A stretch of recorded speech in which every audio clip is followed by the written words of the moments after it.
Ay mga kabayan, mga ka-student visa na nasa Australia, sa mga nasa Pilipinas po at saan mang sulok ng mundo. Magandang araw sa ating lahat. Bale, ito na naman ako, hindi nakapag-update for the past 1 or 2 weeks kasi kung nasundan niyo po ang aking previous vlog, ay term break na po namin. So, ito yung panahon na kung inalaw ka na magtrabaho ng inyong employer, ay pupwede ka pong magtrabaho in an unlimited hours. So, bale, inalaw po ako ng employer ko. So, pumapasok ako at 4 days a week, 10 hours a day, 11 or 12 hours a day. Dahil nga din, end of financial year. So, napakaraming trabaho sa accounts. So, kung masusundan nyo rin po ang aking previous vlog, ako po ay nagtatrabaho bilang Senior Accounts Payable Accountant, Senior Accounts Assistant sa isang Sydney-based company bilang work from home staff. So, sobrang stressful po ng end of financial year. Parang kung po pwede lang, no, mas pipiliin ko pang mag-aral. Sobra, as in, very stressful po sa accounts. So, yun lang masasabi ko. But then, I'm very grateful and thankful kasi I was given the opportunity na makapagtrabaho as long as I need. So, at least po, makakatulong ito sa pagbuo ko ng aking fees, which is babayaran namin this month, dahil July 1st nga pala ngayon. So, mag-start na ulit ang third term by July 8 up until October. So, kailangan namin magbayad ng fees ngayong July. Bali sa katapusan ang due date. So, ngayong araw, ito, gaya ng sabi ko, lahat po ng maririnig ninyo sa aking vlog ay base lamang sa aking personal experience at opinion. So, ngayong araw, sa mga nagbabalak pong pumunta dito at maghahanap ng mauupahan or nandito na po sa Australia at kasalukuyang naghahanap ng malilipatan or mauupahan, makakapag-share po ako sa inyo ng ilang information. So, gaya po ng sabi ko, kung nasundan ninyo ang aking vlog, ako po at ang family ko, kami ay pumunta rito, family of 3, kasama ko ang aking dependents, ang aking asawa at ang aking anak.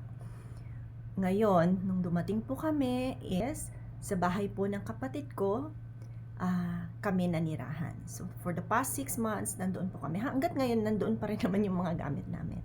Then, come May, since nagtatrabaho po yung asawa ko at meron siyang binababaan na train station, so nag-try po kaming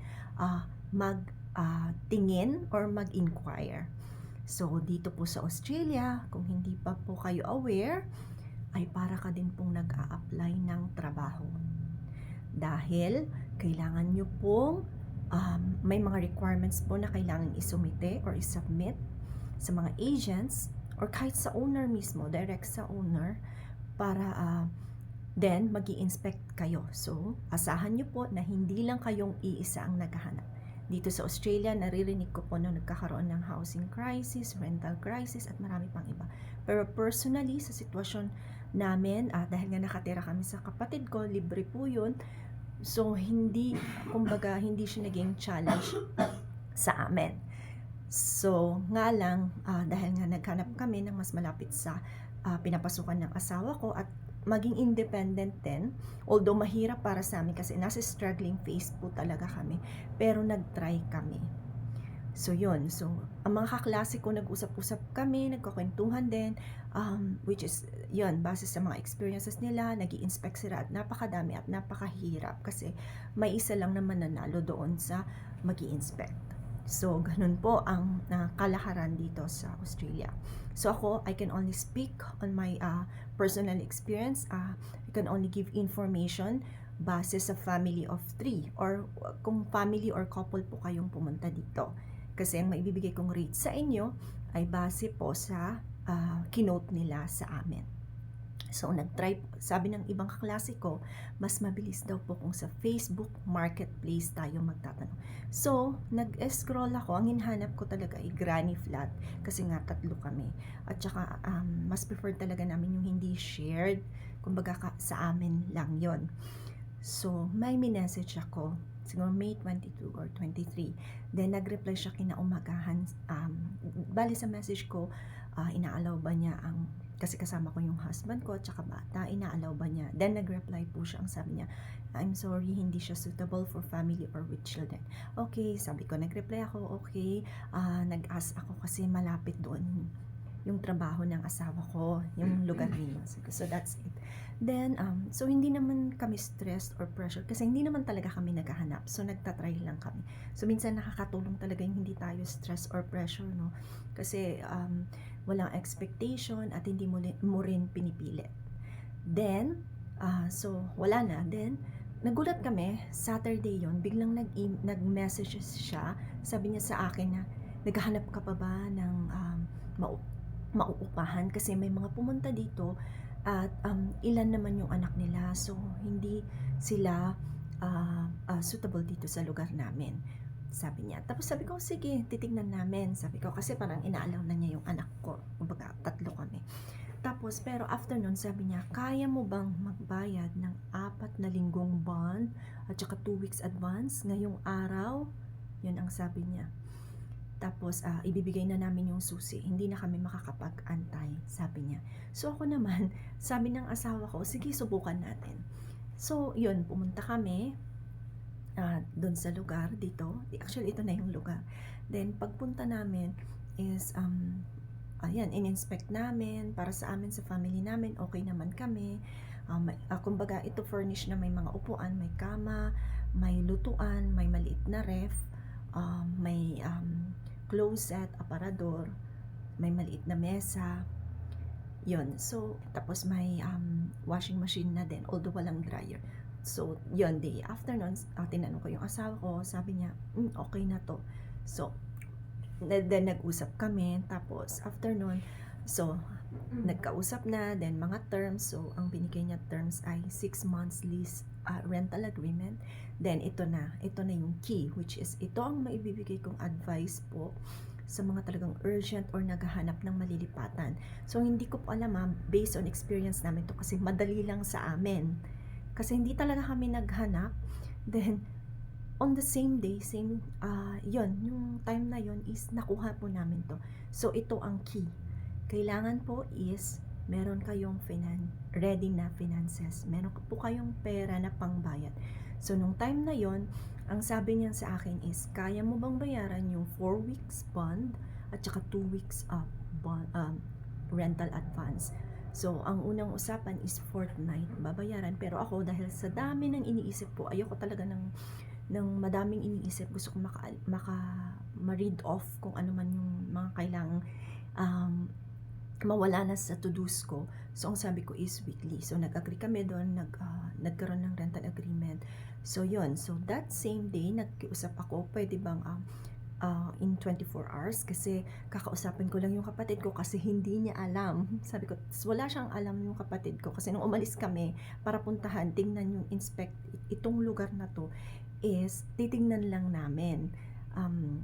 Syempre as a courtesy sa kapatid ko at sa brother-in-law ko, syempre kailangan din namin magpaalam. Pero ang sabi niya, nakikita mo itong messages ko, ganito kadami ang nag-i-inquire, which is alam naman namin kasi based on sa mga naririnig-rinig namin at sa mismong mga classmates ko ay nahihirapan din talaga maghanap ng mauupahan. So anong sabi ng asawa ko, sige, kunin na natin.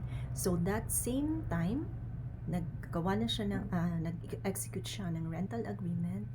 So good for 6 months, and then ayun, binayaran namin same day, same time nung nag-execute siya ng agreement. So ang pinaka-key talaga is dapat may pera ka, kasi kung kagaya nangyari sa amin na on the spot pinabayaran na kami, at kung wala kang dala or wala kang naka-ready, unfortunately, hindi mo makukuha yung property or yung rental unit or kagaya namin, granny flat. So, ang weekly rent namin ay $400 sa aming tatlo. Although, initially, $350 kapag dalawa or couple lang kayo, dahil nakasama ko yung anak ko, nag-add siya ng $50. So, anong inclusion nun? So, itong mismong granny flat, then yung tubig at saka kuryente. So, ganun po ang nangyari. So, kagaya ng sabi ko, magkakaiba tayo ng sitwasyon, at ang experience ng iba ay magkaiba sa iba, kagaya ko, which is kung madami tayong naririnig na nahirapan yung iba, kami, fortunately, hindi po talaga kami nahirapan. Kasi hindi rin, walang pressure, stress, hindi rin kami naghahanap. One time lang yun at ganun po kabilis yung nangyari sa amin. So, ngayon, sa mga naghahanap po, kung nasa Pilipinas pa lang at papunta dito, or kung nasa ibang bansa at papunta dito, at mag-international student din kayo at wala kayong matutuluyan, is ito po yung mga recommended ko na research ko na mga site na pwede nyo pong tignan. Although, recommended ko is yun nga sa Facebook Marketplace, napakabilis at yun nga, dapat ready yung funds mo pang bayad. So ito, isusulat ko na rin po dito. So ito yung mga na-research ko. Tenantapp.com.au, realty.com.au, domain.com.au, rent.com.au. So I hope nakatulong po ako at may na-share ko sa inyong information. So please continue to like and subscribe on my YouTube channel, Ako at ng Australia, for more updates regarding our life in Australia on a student visa. Bye!